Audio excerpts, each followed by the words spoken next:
கிறிஸ்துவுக்குள்ளான சகோதர சகோதரிகளுக்கு என்னுடைய வாழ்த்துக்கள். இன்றைக்கு நாம் பார்க்க போகிற பாடம் ஒரே நாளில் நிறைவேறிய மேசியாவை பற்றிய 33 தீர்க்க தரிசனங்கள். பைபிளில் பழைய ஏற்பாட்டில் மேசியாவை பற்றி சொல்லப்பட்ட தீர்க்க தரிசனங்கள்னால் ஏராளமாக இருக்குது. இயேசு கிறிஸ்து வந்த பிறகு அவரால் நிறைவேற்றப்பட்ட தீர்க்க தரிசனங்கள்னால் ஏராளமாக இருக்குது, நூற்றுக்கணக்கில் இருக்குது. இப்போ நம்ம குறிப்பாக பார்க்க போகிறது மேசியா பலியான அந்த நாளில் நிறைவேறிய தீர்க்க தரிசனங்கள். இஸ்ரவேலர்களின் கேலண்டர் படி அவர்களுக்கு முதல் மாதமான ஆபிப் மாதம் 14ஆம் தேதி, அதாவது பஸ்கா அன்றைக்கு நிறைவேறி முடிந்த தீர்க்க தரிசனங்களை தான் நம்ம பார்க்க போகிறோம். இப்போ நமக்கு ஒரு நாள் அப்படிங்கிறது ஒரு நாள் நடு இரவு ஆரம்பித்து அடுத்த நாள் நடு இரவு வரைக்குமான அந்த 24 மணி நேரம் தான் நம்ம ஒரு நாள்னு சொல்கிறோம். ஆனால் யூதர்களுக்கு ஒரு நாள் என்பதை தேவன் எப்படி கொடுத்துருக்கிறாருன்னா, அவர்களுடைய நாள் அந்தி நேரம் சூரியன் அஸ்தமித்த பிறகு ஆரம்பித்து அடுத்த நாள் சாயங்காலம் சூரியன் அஸ்தமிக்கும் வரைக்குமான காலகட்டம் தான் ஒரு நாள். அப்போ அவர்களுக்கு ஒரு நாளுங்கிறது 2 அந்தி நேரங்களுக்கு இடைப்பட்ட காலப்பகுதி. அப்போ அவர்களுக்கு அந்த பஸ்கா நாள் ஒரு அந்தி நேரம் ஆரம்பித்து அது அடுத்த நாள் அந்தி நேரத்தில் முடிவடைகிறது. இதற்குள்ளாக மேசியாவை பற்றி சொல்லப்பட்ட 33 தீர்க்க தரிசனங்கள் நிறைவேறி இருக்கிறது. பல ஆண்டுகளுக்கு முன்பு சொல்லப்பட்ட தீர்க்க தரிசனங்கள், பல 100 ஆண்டுகளுக்கு முன்பு சொல்லப்பட்ட தீர்க்க தரிசனங்கள் எல்லாம் அன்னைக்கு நிறைவேறி இருக்குது. அப்படின்னா அது எவ்வளவு ஆச்சரியமான விஷயம். ஆனால் பெரும்பாலானவர்கள் இதெல்லாம் நம்புறதில்லை. ஏன்னா அவங்க என்ன நினைப்பாங்கன்னா, இதெல்லாம் இயேசு கிறிஸ்துவுக்கு நடந்த பிறகு அவங்க இதை வேதாகமத்தில் எழுதி வைத்திருக்கலாம்ல அப்படின்னு நினைக்கலாம். ஆனால் ஒரு முக்கியமான விஷயத்தை அவங்க தெரிஞ்சுக்கணும். ஏன்னா இயேசு கிறிஸ்துவை கொலை செய்ததே யூதர்கள் தான்.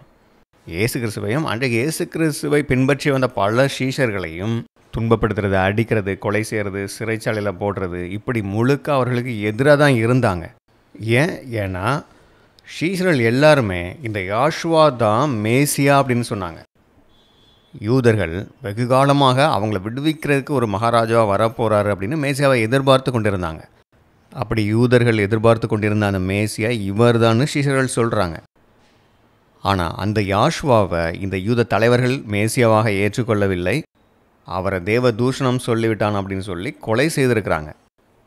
அதனால தான் இயேசு கிறிஸ்து உயிர்த்தெழுந்து விட்டார் அப்படின்னு சீஷர்கள் சொல்லும்போது யூத தலைவர்கள் எல்லாம் அந்த காவலாளிகளுக்கு பணத்தை கொடுத்து சீஷர்கள் வந்து இந்த கல்லறையில் இருந்து அவருடைய உடலை தூக்கிட்டு போயிட்டாங்க அப்படின்னு ஒரு பொய் செய்தியை பரப்ப வச்சாங்க.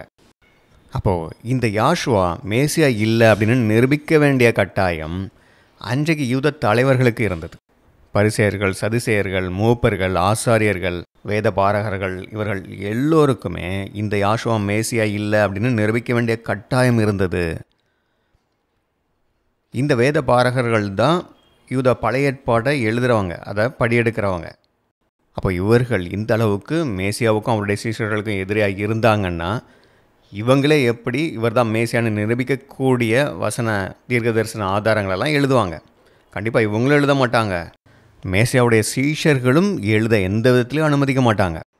ஏன்னா இந்த பழைய ஏற்பாடு, யூதர்களுடைய பழைய ஏற்பாடு முழுக்க யூத தலைவர்கள்ட்ட, வேத பாரகர்கள் கையில் இருக்குது இல்லையா? அவங்க கட்டுப்பாட்டுக்குள்ளே, அவங்க பாதுகாப்பில் தான் இருக்குது. அவங்க அந்த அளவு தங்களுடைய உயிரையே கொடுத்து அவர்களுடைய அந்த தேவனுடைய தெய்வீக வெளிப்பாடை, அவர்களுடைய பழைய ஏற்பாடை பாதுகாத்து வந்துட்டு இருக்கிறாங்க. அதில் இருக்கக்கூடிய தீர்க்கதரிசிகளால் சொல்லப்பட்ட அந்த தீர்க்க தரிசனங்கள், வசனங்களெல்லாம் அவங்க ஒருபோதும் ஒரு சிறிய அளவில் கூட மாற்றம் ஏற்பட அனுமதிக்கவே மாட்டாங்க. ஒரு சின்ன மாற்றத்துக்கு கூட அங்கே வழி இருக்காது. அவ்வளோ கவனமாக அவங்க பார்ப்பாங்க.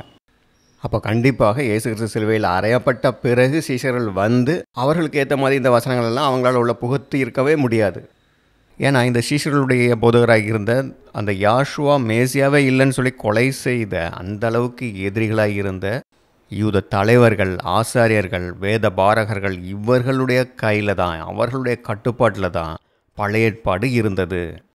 அது மட்டும் இல்லாமல் இப்போது இன்னொரு முக்கியமான ஆதாரம் என்னென்னா, இஸ்ரேலில் மலைப்பகுதிகளில் 1950களில் பல வேதாகம புத்தகங்களுடைய சுருள்கள் கண்டுபிடிக்கப்பட்டது. இவைகள் இயேசு கிறிஸ்துடைய காலகட்டத்திற்கும் முன்பு 100லிருந்து 300 வருடங்களுக்கு முன்பு இந்த குகைகளில் ஒழித்து வைக்கப்பட்ட புத்தகங்கள். இதில் பல பழைய ஏற்பாடு புத்தகங்கள் இருக்குது, ஏசாயா புத்தகம் இருக்குது. ஏசாயா புத்தகத்தில் தான் மேசியாவை பற்றிய பல தீர்க்க தரிசன வசனங்கள் சொல்லப்பட்டிருக்கு. இன்றைக்கும் இந்த ஸ்க்ரோல்ஸை நீங்கள் பார்க்கலாம். இந்த ஸ்க்ரோல்ஸ் எல்லாமே இன்றைக்கு நம்மகிட்ட இருக்கக்கூடிய அதே பழைய ஏற்பாடு தான். அப்போது மேசியாவை பற்றி பைபிளில் சொல்லப்பட்டிருக்கிற தீர்க்க தரிசனங்கள் எல்லாமே இயேசு கிறிஸ்துடைய காலகட்டத்திற்கும் முன்பாகவே எழுதப்பட்டது தான் என்பதற்கு இது ஆதாரமாக இருக்கிறது. அப்போ இந்த சரித்திரம் உண்மை தெரிஞ்சிடுச்சுன்னா இயேசு கிறிஸ்து சிலுவையில் அறையப்பட்ட பிறகு இந்த வசனங்கள்லாம் சேர்க்கப்படலை.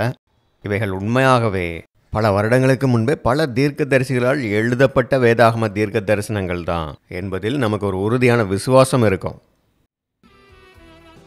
உங்கள் விசுவாசம் மனுஷருடைய ஞானத்தில் அல்ல, தேவனுடைய பலத்தில் நிற்கும் படிக்க என் பேச்சும் என் பிரசங்கமும் மனுஷ ஞானத்திற்குரிய நயவசனமுள்ளதாயிராமல் ஆவியினாலும் பலத்தினாலும் உறுதிப்படுத்தப்பட்டதாய் இருந்தது.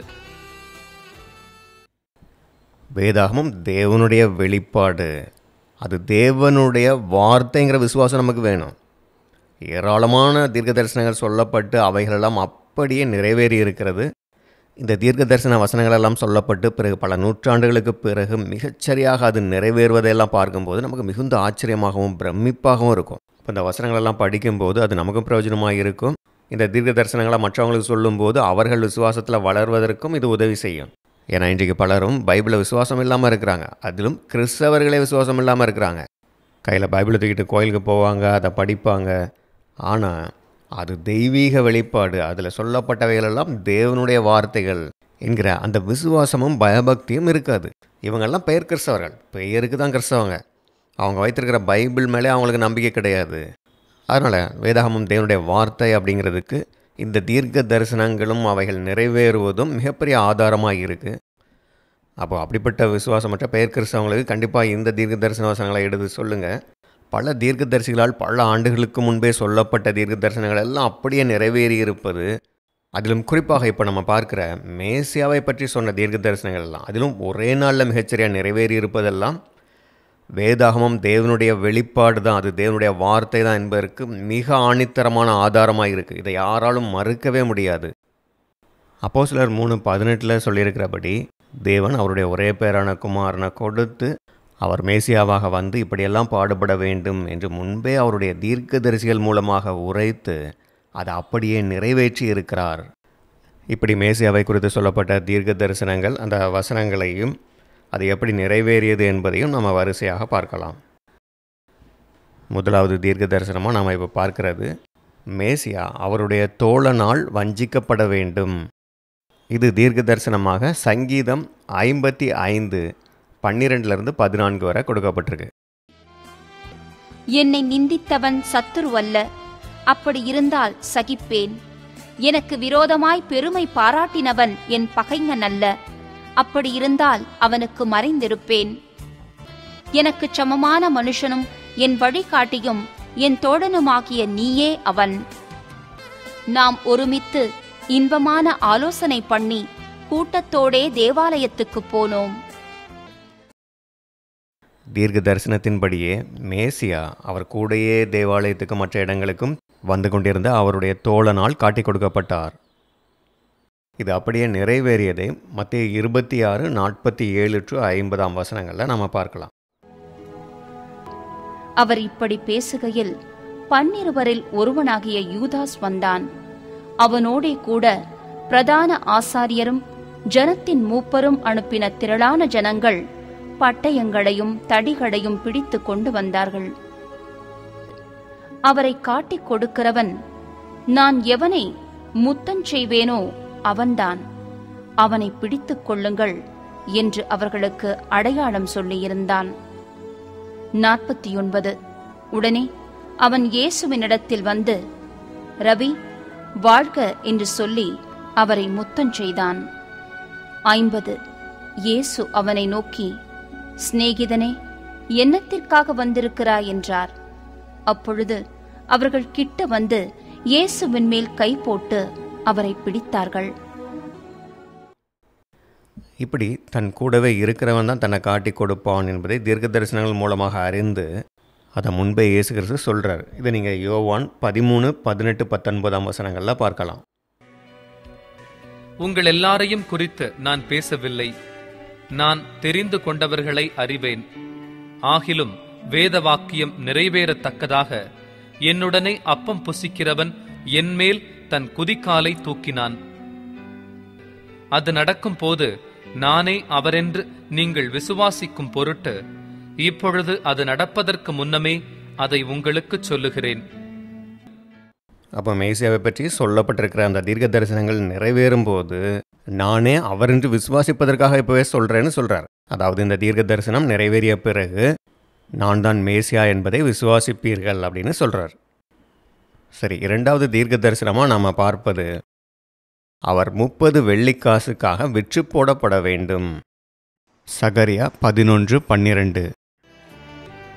உங்கள் பார்வைக்கு நன்றாய் கண்டால் என் கூலியை தாருங்கள், இல்லாவிட்டால் இருக்கட்டும் என்று அவர்களோடே சொன்னேன். அப்பொழுது எனக்கு கூலியாக 30 வெள்ளிக்காசை நிறுத்தார்கள். இதனுடைய நிறைவேறுதலை நீங்கள் மத்தேயு 26:14-15 வசனங்களில் படிக்கலாம். அப்பொழுது 12 ஒருவனாகிய யூதாஸ்காரியோத்து என்பவன் பிரதான ஆசாரியரிடத்திற்கு போய், நான் அவரை உங்களுக்கு காட்டிக் கொடுக்கிறேன், நீங்கள் எனக்கு என்ன கொடுக்கிறீர்கள் என்றான். அவர்கள் அவனுக்கு 30 வெள்ளிக்காசை கொடுக்க உடன்பட்டார்கள். அடுத்தது மூன்றாவது தீர்க்க தரிசனம். இப்படி வாங்கிய வெள்ளிக்காசை அவன் குயவனுக்கென்று தேவாலயத்தில் எரிந்துவிட வேண்டும். இந்த தீர்க்க தரிசனத்தை நீங்கள் சகரியா 11:13 பார்க்கலாம். கர்த்தர் என்னை நோக்கி, அதை குயவனிடத்தில் எரிந்துவிடு என்றார். இதுவே நான் அவர்களால் மதிக்கப்பட்ட மேன்மையான மதிப்பு. நான் அந்த 30 வெள்ளிக்காசை எடுத்து அவைகளை குயவனுக்கென்று கர்த்தருடைய ஆலயத்திலே எரிந்துவிட்டேன். இதனுடைய நிறைவேறுதலை மத்தேயு 27:3-10 வசனங்களில் நீங்கள் படிக்கலாம். அப்பொழுது அவரை காட்டிக் கொடுத்த யூதாஸ், அவர் மரணாக்கினைக்குள்ளாக தீர்க்கப்பட்டதைக் கண்டு மனஸ்தாபப்பட்டு அந்த 30 வெள்ளிக்காசை பிரதான ஆசாரியரிடத்திற்கும் மூப்பரிடத்திற்கும் திரும்ப கொண்டு வந்து, குற்றமில்லாத இரத்தத்தை நான் காட்டிக் கொடுத்ததினால் பாவம் செய்தேன் என்றான். அதற்கு அவர்கள், எங்களுக்கென்ன, அது உன்பாடு என்றார்கள். அப்பொழுது அவன் அந்த வெள்ளிக்காசை தேவாலயத்திலே எரிந்துவிட்டு புறப்பட்டு போய் நான்று கொண்டு செத்தான். பிரதான ஆசாரியர் அந்த வெள்ளிக்காசை எடுத்து, இது இரத்தக் கிரயமானதால் காணிக்கை பெட்டியிலே இதை போடலாகாதென்று சொல்லி ஆலோசனை பண்ணின பின்பு அந்நியரை அடக்கம் பண்ணுவதற்கு குயவனுடைய நிலத்தை அதனாலே கொண்டார்கள். இது நிமித்தம் அந்த நிலம் இந்நாள் வரைக்கும் இரத்த நிலம் எண்ணப்படுகிறது. இஸ்ரவேல் புத்திரரால் மதிக்கப்பட்டவருக்கு கிரயமாகிய 30 வெள்ளிக்காசை அவர்கள் எடுத்து, கர்த்தர் எனக்கு கற்பித்தபடி குயவனுடைய நிலத்திற்காக அதை கொடுத்தார்கள் என்று எரேமியா தீர்க்கதரிசியால் உரைக்கப்பட்டது அப்பொழுது நிறைவேறிற்று. இங்கே இந்த தீர்க்க தரிசனம் எப்படி நிறைவேறி இருக்கு அப்படின்னு பாருங்கள். முதலாவது காட்டி கொடுக்குறவனுக்கு 30 காசை கொடுக்கணும். அது வெள்ளி காசாக இருக்கணும். அந்த வெள்ளி காசுகளை இவன் தேவாலயத்துக்கு வந்து எரிந்து விட்டு போகணும். அந்த காசால் அவங்க குயவனுடைய நிலத்தை வாங்க வேண்டும். இப்படி இந்த தீர்க்க தரிசனத்தில் இந்த 4 அம்சங்களுமே மிக சரியாக நிறைவேறி இருக்கிறது.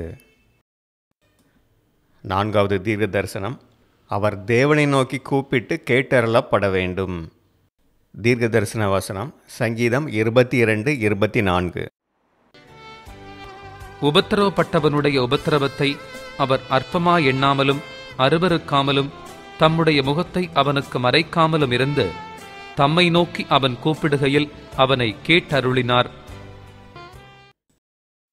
இதனுடைய நிறைவேறுதலை நீங்கள் லூக்கா 22:41-44 வரை படிக்கலாம். அவர்களை விட்டு கல்லெறி தூரம் அப்புறம் போய் முழங்கால் படியிட்டு, பிதாவே, உமக்கு சித்தமானால் இந்த பாத்திரம் என்னை விட்டு நீங்கும்படி செய்யும். ஆயினும் என்னுடைய சித்தத்தின்படியல்ல, உம்முடைய சித்தத்தின்படியே ஆகக்கடவது என்று ஜெபம் பண்ணினார். அப்பொழுது வானத்திலிருந்து ஒரு தூதன் தோன்றி அவரை பலப்படுத்தினான். அவர் மிகவும் வியாகுலப்பட்டு அதிக ஊக்கத்தோடே ஜெபம் பண்ணினார். அவருடைய வேர்வை இரத்தத்தின் பெருந்துளிகளாய் தரையிலே விழுந்தது. இயேசு கிறிஸ்து இவ்வளவு ஸ்ட்ரெஸ்ஸாக ஜபிக்கிற காரணம் அவருக்கு வரப்போகிற பாடுகளை குறித்தோ அல்லது அவர் மறிக்க போகிறார் என்பதற்காகவோ அல்ல. ஏன்னா அதற்காக தான் அவர் வந்திருக்கிறார்னு அவருக்கு தெரியும்.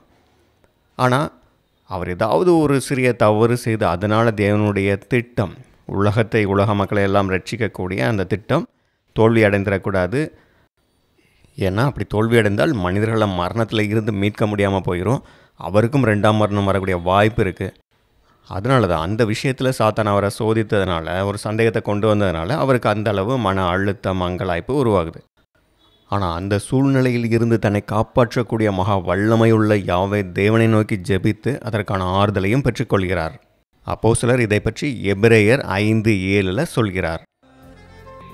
அவர் மாம்சத்தில் இருந்த நாட்களில் தம்மை மரணத்தினின்று ரட்சிக்க வல்லமையுள்ளவரை நோக்கி பலத்த சத்தத்தோடும் கண்ணீரோடும் விண்ணப்பம் பண்ணி வேண்டுதல் செய்து தமக்கு உண்டான பயபக்திய நிமித்தம் கேட்கப்பட்ட. அடுத்ததாக 5வது தீர்க்க தரிசனம், சீஷர்கள் எல்லோரும் அவரை விட்டு ஓடிப்போக வேண்டும். இந்த தீர்க்க தரிசனம் சகரியா 13:7 இருக்கிறது. பட்டயமே, என் மேய்ப்பன் மேலும் என் தோழனாகிய புருஷன் மேலும் எழும்பு என்று சேனைகளின் கர்த்தர் சொல்லுகிறார். மேய்ப்பனை வெட்டு, அப்பொழுது ஆடுகள் சிதறிப்போகும். ஆனாலும் என் கரத்தை சிறுவர் மேல் திரும்ப வைப்பேன். இதற்கான நிறைவேறுதலை நாம் மத்தேயு 26, 31 மற்றும் 56 பார்க்கலாம். அப்பொழுது இயேசு அவர்களை நோக்கி, மேய்ப்பனை வெட்டுவேன், மந்தையின் ஆடுகள் சிதறடிக்கப்படும் என்று எழுதியிருக்கிறபடி இந்த ராத்திரியிலே நீங்கள் எல்லாரும் என் நிமித்தம் இடறல் அடைவீர்கள். ஆகிலும் தீர்க்கதரிசிகள் எழுதியிருக்கிற வசனங்கள் நிறைவேறும்படி இவைகளெல்லாம் சம்பவிக்கிறது என்றார். அப்பொழுது சீஷர்கள் எல்லாரும் அவரை விட்டு ஓடிப்போனார்கள். 6வது தீர்க்க தரிசனம், பொய்ச்சாட்சிகளால் அவர் குற்றம் சாட்டப்பட வேண்டும். இந்த தீர்க்க தரிசனம் சங்கீதம் 27:12, சங்கீதம் 35:11, சங்கீதம் 109:2 சொல்லப்பட்டிருக்கு. என் சத்துருக்களின் இஷ்டத்துக்கு என்னை ஒப்புக்கொடாதேயும், பொய் சாட்சிகளும் ஆக்கிரமித்துச் சீறுகிறவர்களும் எனக்கு விரோதமாய் எழும்பியிருக்கிறார்கள். கொடுமையான சாட்சிகள் எழும்பி நான் அறியாததை என்னிடத்தில் கேட்கிறார்கள்.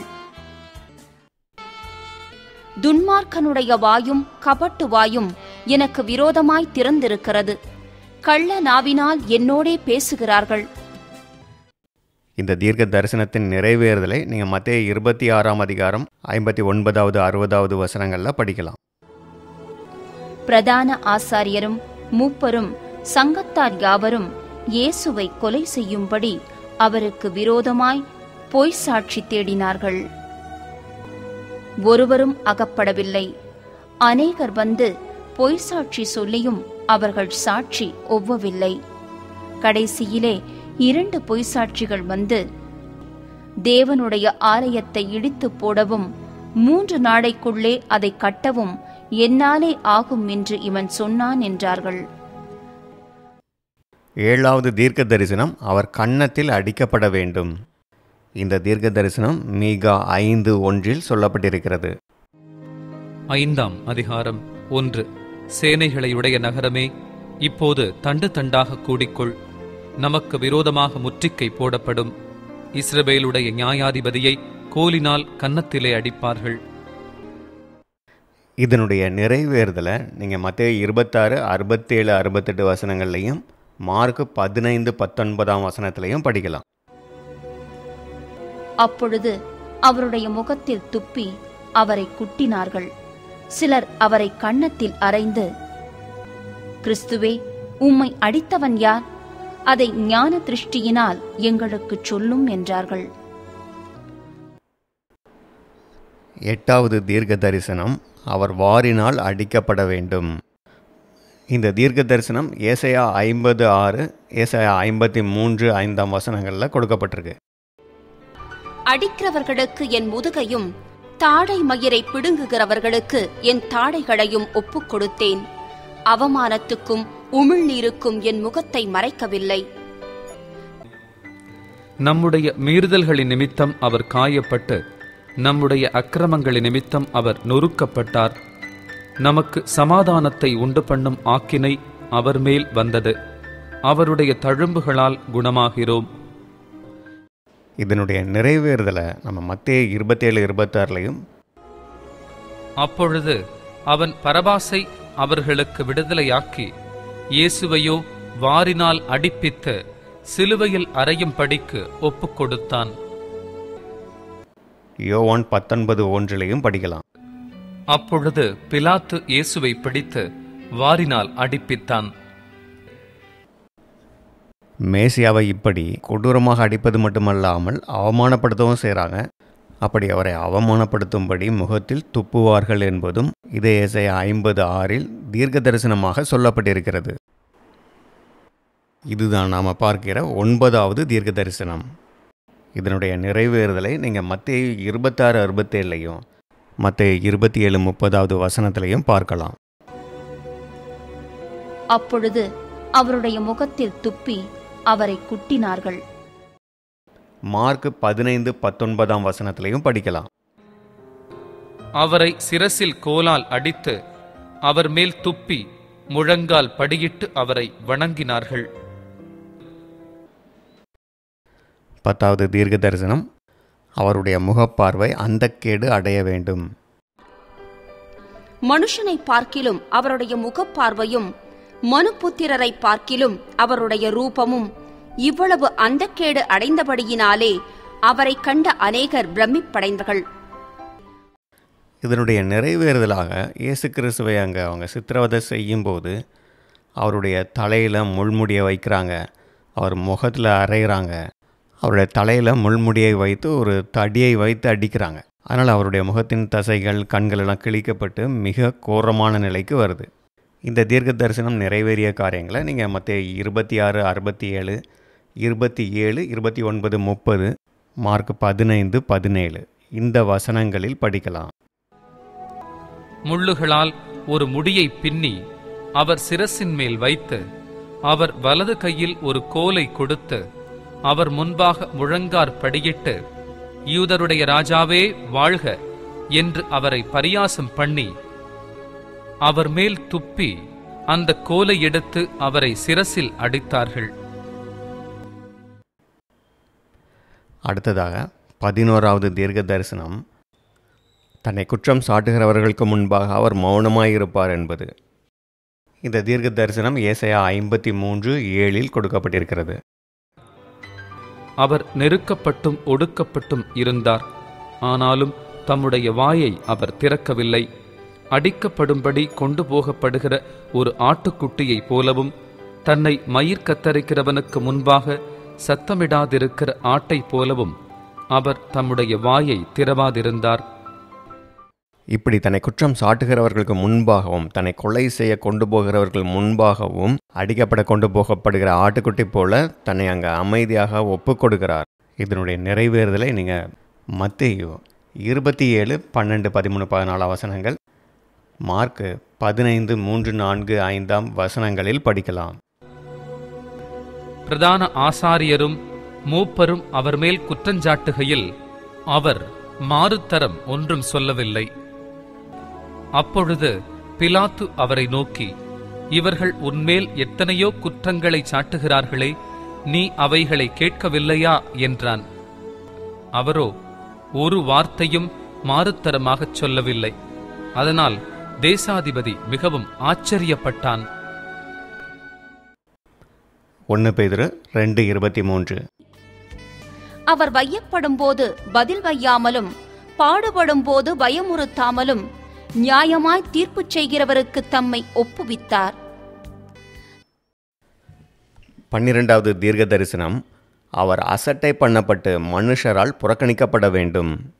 இது தீர்க்க தரிசனமாக சங்கீதம் 22:6 ஏசாயா 53:3 சொல்லப்பட்டிருக்கு. நானோ ஒரு புழு, மனுஷன் அல்ல, மனுஷரால் நிந்திக்கப்பட்டும் ஜனங்களால் அவமதிக்கப்பட்டும் இருக்கிறேன். அவர் அசட்டை பண்ணப்பட்டவரும் மனுஷரால் புறக்கணிக்கப்பட்டவரும் துக்கம் நிறைந்தவரும் பாடு அனுபவித்தவருமாயிருந்தார். அவரை விட்டு நம்முடைய முகங்களை மறைத்து கொண்டோம். அவர் அசட்டை பண்ணப்பட்டிருந்தார், அவரை எண்ணாமற் போனோம். யூதர்கள் எல்லாருமே மகிமையான மேசியாவை எதிர்பார்த்துக்கிட்டு இருக்காங்க. தங்களுடைய ராஜாவா அவர் வருவார் அப்படின்னு. இப்படி மகிமையாக கிறிஸ்து வரக்கூடிய அந்த 2ஆம் வருகை பற்றிய காரியங்களை தான் அவங்க எதிர்நோக்கி கொண்டு இருக்கிறாங்க. ஆனால் அவங்க அதற்கு முன்பாக மேசியா 1ஆம் வருகையில் தன்னை பலியாக கொடுக்கணும் அப்படிங்கிற அந்த விஷயத்தை அவங்க புரிந்து கொள்ளவில்லை. மேசியா வருவார் அப்படிங்கிறது மட்டும்தான் அவங்க புரிந்து கொண்டிருந்தாங்க. அதில் 1ஆம் வருகை இருக்குது, 2ஆம் வருகை இருக்குது அப்படிங்கிறத அவங்க புரிந்து கொள்ளலை. அதனால தான் மல்கியால எலியா தீர்க்கதரிசியை பற்றி சொல்லப்பட்டிருக்கலையா, அதை பற்றி பேசும் பொழுது எலியா எல்லாவற்றையும் செயற்படுத்துவது மெய்தான், ஆனால் அதற்கு முன்பாக இப்போ மனுஷகுமாரன் பல பாடுகள் படணும், அவமானப்படுத்தப்பட வேண்டும் என்று தீர்க்க தரிசனங்களை எழுதியிருக்கிறதே என்று அவங்கள்ட்ட கேட்குறாரு. இப்படி அவர்கள் மகிமையான ஒரு ராஜாவாக தான் மேசியாவை எதிர்பார்த்துக்கிட்டு இருந்தாங்க. அதனால தான் மேசியா 1ஆம் வருகையில் ரொம்ப எளிமையாக வருவதையோ, அவர் பாடுகள் படுவது, அவமானப்படுத்தப்படுவதையெல்லாம் அவர்கள் எதிர்பார்க்கவே இல்லை. ஆனால் தீர்க்க தரிசனங்களில் ரொம்ப தெளிவாக எழுதப்பட்டிருக்கு. ஆனால் அங்கே கொஞ்சம் இங்கே கொஞ்சமாக இருக்கிறது. அவர் இப்படி பாடுபடணும், அவமானப்படுத்தப்பட வேண்டும் என்பதை பற்றிய தீர்க்க தரிசனங்களை பார்த்தோம். இதனுடைய நிறைவேறுதலை நம்ம மார்க் 15, 17-20 வரை உள்ள வசனங்களில் பார்க்கலாம். சிவப்பான மேலங்கி அவருக்கு உடுத்தி, முள்முடியை பின்னி அவருக்குச் சூட்டி, யூதருடைய ராஜாவே வாழ்க என்று அவரை வாழ்த்தி, அவரை சிரசில் கோலால் அடித்து அவர் மேல் துப்பி முழங்கால் படியிட்டு அவரை வணங்கினார்கள். அவரை பரியாசம் பண்ணின பின்பு சிவப்பான அங்கியை கழற்றி அவருடைய வஸ்திரங்களை அவருக்கு உடுத்தி அவரை சிலுவையில் அறையும்படி வெளியே கொண்டு போனார்கள். 13வது தீர்க்க தரிசனம், அவர் காயப்பட்டு நொறுக்கப்பட வேண்டும். இந்த தீர்க்க தரிசனம் ஏசாயா 53:5 சொல்லப்பட்டிருக்கிறது. நம்முடைய மீறுதல்களின் நிமித்தம் அவர் காயப்பட்டு, நம்முடைய அக்கிரமங்களின் நிமித்தம் அவர் நொறுக்கப்பட்டார். நமக்கு சமாதானத்தை உண்டு பண்ணும் ஆக்கினை அவர் மேல் வந்தது. அவருடைய தழும்புகளால் குணமாகிறோம். இதனுடைய நிறைவேறுதலை நாம் மத்தேயு 27வது அதிகாரம் 26, 29, 30வது வசனங்கள்லையும், மார்க் 15, 15ஆம் வசனம், 19, 20வது வசனங்கள்லையும் படிக்கலாம். அப்பொழுது அவன் பரபாசை அவர்களுக்கு விடுதலையாக்கி, இயேசுவையோ வாரினால் அடிப்பித்து சிலுவையில் அறையும்படிக்கு ஒப்புக் கொடுத்தான். 14வது தீர்க்க தரிசனமாக நாம் பார்க்க போவது, அவருடைய கைகளும் கால்களும் உருவ குத்தப்பட வேண்டும். இந்த தீர்க்க தரிசனம் சங்கீதம் 22:16 வசனத்தில் சொல்லப்பட்டிருக்கு. நாய்கள் என்னை சூழ்ந்திருக்கிறது, பொல்லாதவர்களின் கூட்டம் என்னை வளைந்து கொண்டது, என் கைகளையும் என் கால்களையும் உருவ குத்தினார்கள்.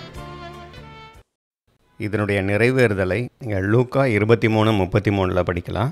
இந்த வசனங்களில் அவரை சிலுவையில் அறைந்தார்கள் என்று கொடுக்கப்பட்டிருக்கோம். இப்போ சிலுவையில் அறையும் போது கைகளையும் கால்களையும் பெரிய ஆணைகளை வைத்து அறைவாங்க.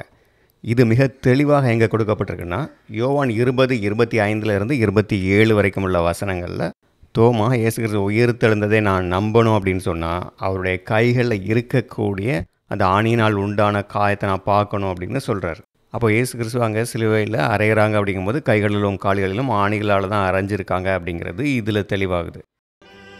அதற்கு அவன், அவருடைய கைகளில் ஆணிகளினால் உண்டான காயத்தை நான் கண்டு அந்த காயத்திலே என் விரலை இட்டு என் கையை அவருடைய விலாவிலே போட்டாலொழிய விசுவாசிக்க மாட்டேன் என்றான். அடுத்ததாக 15வது தீர்க்க தரிசனம், அவர் அக்கிரமக்காரர்களில் ஒருவராக கருதப்பட வேண்டும். இந்த தீர்க்க தரிசனம் ஏசாயா 53:12 சொல்லப்பட்டிருக்கு. அவர் தம்முடைய ஆத்துமாவை மரணத்தில் ஊற்றி அக்கிரமக்காரரில் ஒருவராக எண்ணப்பட்டு அநேகருடைய பாவத்தை தாமே சுமந்து அக்கிரமக்காரருக்காக வேண்டிக் கொண்டது நிமித்தம் அநேகரை அவருக்கு பங்காக கொடுப்பேன். இதனுடைய நிறைவேறுதல் மார்க் 15, 27, 28 வசனங்களில் கொடுக்கப்பட்டிருக்கு. அல்லாமலும் அவருடைய வலது பக்கத்தில் ஒருவனும் அவருடைய இடது பக்கத்தில் ஒருவனுமாக 2 கள்ளரை அவரோடே கூட சிலுவைகளில் அறைந்தார்கள். அக்கிரமக்காரரில் ஒருவனாக எண்ணப்பட்டார் என்கிற வேத வாக்கியம் அதனாலே நிறைவேறிற்று. லூக்கா 22, 36, 37 வசனங்கள்லையும் ஒரு பட்டயத்தை வாங்க சொல்கிறாரு இல்லையா? அப்போது இந்த தீர்க்க தரிசனம் நிறைவேற வேண்டியது இருக்குது அப்படின்னு சொல்கிறாரு. அப்போது இவரை அக்கிரமக்காரர்களில் ஒருவராக அவங்க குற்றம் சாட்டுவதற்கும், அதே நேரத்தில் ஆயுதம் இருந்தும் கூட அங்கே அவர் நினைத்தால் தப்பி போயிருக்க முடியும், ஆனால் அவராகத்தான் தன்னை ஒப்புவிக்கிறார் அப்படிங்கிற விஷயத்தையும் இது காட்டக்கூடியதாக இருக்குது. 16வது தீர்க்க தரிசனம் தன்னை துன்பப்படுத்துகிறவர்களுக்காக அவர் வேண்டிக் கொள்வார் என்பது. இப்போ நம்ம பார்த்த ஏசாயா 53:12 வசனத்தில் இந்த தீர்க்க தரிசனம் கொடுக்கப்பட்டிருக்கு. இதே போல் நான் சிநேகிக்கிறேன், என்னை விரோதிக்கிறாங்க, நான் நன்மை செய்கிறேன், எனக்கு தீமை செய்கிறாங்க என்று சொல்வதாக சங்கீதம் 109:4 வசனத்திலையும் இருக்குது. என் சிநேகத்துக்கு பதிலாக என்னை விரோதிக்கிறார்கள், நானோ ஜெபம் பண்ணி கொண்டிருக்கிறேன். நன்மைக்கு பதிலாக எனக்கு தீமை செய்கிறார்கள், என் சிநேகத்துக்கு பதிலாக என்னை பகைக்கிறார்கள். இதனுடைய நிறைவேறுதலை லூக்கா 23:34 வசனத்தில் நீங்கள் படிக்கலாம். அப்பொழுது இயேசு, பிதாவே, இவர்களுக்கு மன்னியும், தாங்கள் செய்கிறது இன்னதென்று அறியாதிருக்கிறார்களே என்றார். 17வது தீர்க்க தரிசனம் ஜனங்கள் அவரை கண்டு தலையை துலுக்க வேண்டும். சங்கீதம் 22:7-8 இது தீர்க்க தரிசனமாக சொல்லப்பட்டிருக்கு. என்னை பார்க்கிறவர்கள் எல்லாரும் என்னை பரியாசம் பண்ணி உதட்டை பிதுக்கி தலையை துலுக்கி, கர்த்தர் மேல் நம்பிக்கையாயிருந்தானே, அவர் இவனை விடுவிக்கட்டும், இவன் மேல் பிரியமாயிருக்கிறாரே, இப்பொழுது இவனை மீட்டு விடட்டும் என்கிறார்கள். இதனுடைய நிறைவேறுதலை மத்தேயு 27:39 வசனத்தில் படிக்கலாம். அந்த வழியாய் நடந்து போகிறவர்கள் தங்கள் தலைகளை துலுக்கி, இப்படி ஜனங்கள் அவரை இகழ வேண்டும் என்பதும் தீர்க்க தரிசனமாக சொல்லப்பட்டிருக்கு. சங்கீதம் 22:8 வசனம், கர்த்தர் மேல் நம்பிக்கையாயிருந்தானே, அவர் இவனை விடுவிக்கட்டும், இவன் மேல் பிரியமாயிருக்கிறாரே, இப்பொழுது இவனை மீட்டு விடட்டும் என்கிறார்கள். இங்கே சொல்லப்பட்ட இதே இந்த வாக்கியங்கள் அங்கே இயேசு கிறிஸ்து சிலுவையில் இருக்கும்போதும் சொல்லப்பட்டது. இப்படி தான் இந்த தீர்க்க தரிசனம் நிறைவேறியது. இதுதான் 18வது தீர்க்க தரிசனம். இதனுடைய நிறைவேறுதலை நம்ம எங்கே படிக்கலாம் அப்படின்னா, மத்தேயு 27:41-44 வரைக்கும், அதே மாதிரி லூக்கா 23:35-37 வரைக்கும். அப்படியே பிரதான ஆசாரியரும் வேதபாரகரும் மூப்பரும் பரியாசம் பண்ணி, மற்றவர்களை ரட்சித்தான், தன்னைத்தான் ரட்சித்துக் கொள்ள திராணி இல்லை, இவன் இஸ்ரவேலின் ராஜாவானால் இப்பொழுது சிலுவையிலிருந்து இறங்கி வரட்டும், அப்பொழுது இவனை விசுவாசிப்போம். ஜனங்கள் நின்று பார்த்து கொண்டிருந்தார்கள். அவர்களுடனே கூட அதிகாரிகளும் அவரை இகழ்ந்து, இவன் மற்றவர்களை ரட்சித்தான், இவன் தேவனால் தெரிந்து கொள்ளப்பட்ட கிறிஸ்துவானால் தன்னைத்தானே ரட்சித்துக் கொள்ளட்டும் என்றார்கள். போர் சேவகரும் அவரிடத்தில் சேர்ந்து அவருக்கு காடியை கொடுத்து, நீ யூதரின் ராஜாவானால் உன்னை ரட்சித்துக்கொள் என்று அவரை பரியாசம் பண்ணினார்கள். இயேசு கிறிஸ்து எத்தனையோ அற்புதங்கள் செய்திருக்கிறாரு. எத்தனையோ ஜனங்களுக்கு அற்புதமாக அவர்கள் நோயெல்லாம் போக்கியிருக்காரு, மரித்தவர்களை உயிரோட எழுப்பி இருக்கிறார். ஆனாலும் இங்கே ஜனங்கள், இவர் கடவுளை அனுப்பின மேசியாவாக இருந்தால் சிலுவையில் இருந்து இறங்கி வரட்டும், தேவனுடைய குமாரன் என்று சொல்லி கொண்டாரு, அப்போ தேவன் இவரை காப்பாற்றுகிறாரா பார்ப்போம், இப்படியெல்லாம் இகழ்ச்சியாக அவங்க பேசுனாங்க. இப்படி சங்கீதம் 22:8 தீர்க்க தரிசனமாக சொல்லப்பட்டது இங்கே நிறைவேறி இருக்கு. இதுவரை நாம் 18 தீர்க்க தரிசனங்களையும் அது எப்படியெல்லாம் நிறைவேறியது என்பதையும் பார்த்தோம். ஏராளமான தீர்க்க தரிசனங்களை இயேசு கிறிஸ்து நிறைவேற்றி இருக்கிறாரு. ஆனால் நம்ம இங்கே பார்க்குறது, அவர் சிலுவையில் அறையப்பட்ட அன்று, அந்த ஆபீப் மாதம் 14ஆம் தேதி நிறைவேறிய தீர்க்க தரிசனங்களை எல்லாம் நம்ம வரிசையாக பார்த்துட்டு வர்றோம். 33 தீர்க்க தரிசனங்கள் அந்த ஒரு நாளில் நிறைவேறியது. இதுவரை 18 தீர்க்க தரிசனங்களை பார்த்துருக்கோம். அடுத்த பகுதியில் மீதி இருக்கக்கூடிய தீர்க்க தரிசனங்களை பார்க்கலாம். தேவன் தாமே இந்த சத்திய காரியங்களை எல்லாம் ஆசீர்வதித்து தருவாராக. ஆமென்.